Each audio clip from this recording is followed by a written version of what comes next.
Indie games are great ways for new creators to show their talent, ranging from amazing for one person to complete, like Stardew Valley, to simply cringeworthy. One of the hardest genres to get right, though, when making video games in general, are horror games.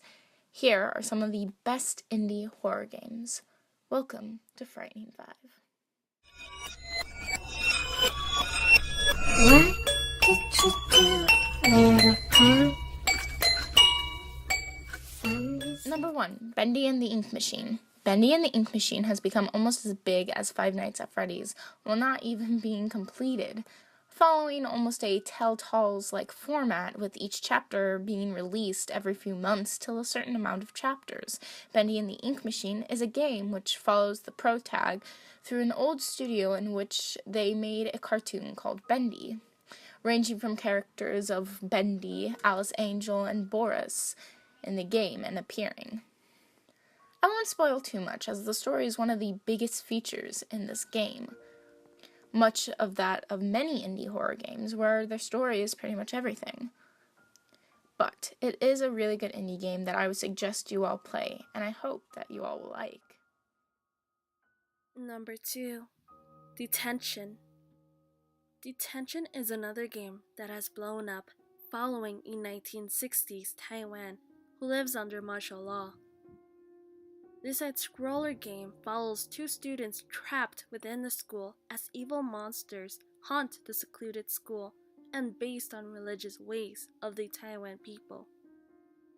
Your job as a protag is to figure out the mysteries of the school and monsters which haunt the school. Again, I will not spoil much, considering this game's big feature is storytelling, which, if you could not tell, is a trend with most of these games. Number 3, Spooky's House of Jump Scares. This game relies on jump scares, and it kinda works. Spooky's House of Jump Scares has you play as a person stumbling in on what seems to be like a cute little haunted house, finding notes along the way which start out by being goofy, but as you go through longer, it turns more sinister. You must go through 1,000 rooms, or 1,000 levels. The game almost reminds me of a game version of one of my favorite creepypastas, No End House, starting off as cute and innocent enough, while slowly becoming more and more sinister. Monsters chasing you through the more terrifying part, and you having to find some way to survive the rooms. Number 4, I Woke Up Next to You Again. I Woke Up Next to You Again is a free game in which you wake up to the same person after a previous one-night stand. There are multiple endings to this game and is, what most would agree, a metaphor for an addiction.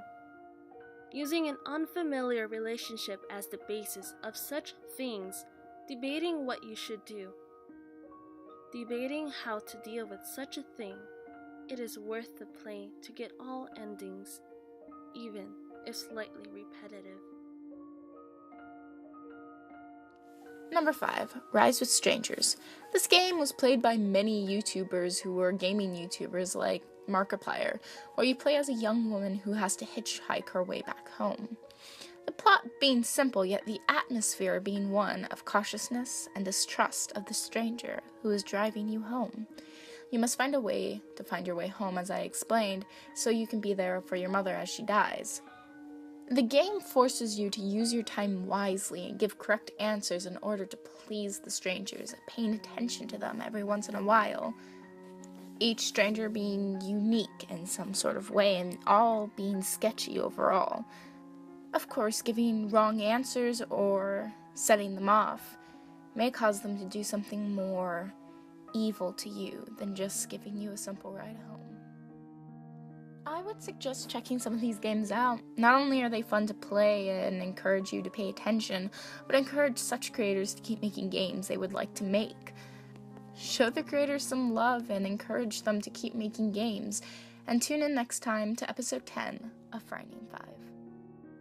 One huge thank you to Nikki Blue for collaborating on this video with me. Please check her stuff out and send her some love. Her links will be in the description.